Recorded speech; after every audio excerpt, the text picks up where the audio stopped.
Dua desa yang masih terendam banjir, masing-masing Desa Pompengan Tengah dan juga Desa Pompengan Pantai di Kecamatan Lamasi Timur, Kabupaten Luwu, Sulawesi Selatan. Ketinggian banjir mencapai hingga 80 cm. Banjir tak hanya merendam permukiman warga, tapi juga ruas jalan dan lahan pertanian. Banjir terjadi akibat tanggul Sungai Pompengan Lamasi yang jebol. Pemerintah daerah pun berjanji akan segera melakukan pembenahan. Akibat dari tanggul yang jebol di belakang rumah, sungai Pompengan Lamasi.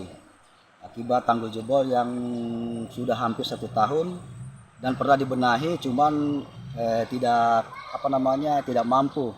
Tidak maksimal ya? Tidak maksimal. Berapa titik? Untuk sekarang yang saya pantau ini Pak, sudah 2 titik. Pada awalnya hanya 1 titik. Luwu Utara juga ada di Lamasi, di Malangke, dan juga beberapa sungai-sungai yang kami akan ajukan ke balai untuk penanganan secara permanen, terutama penanganan normalisasi dari daerah perdangkalan.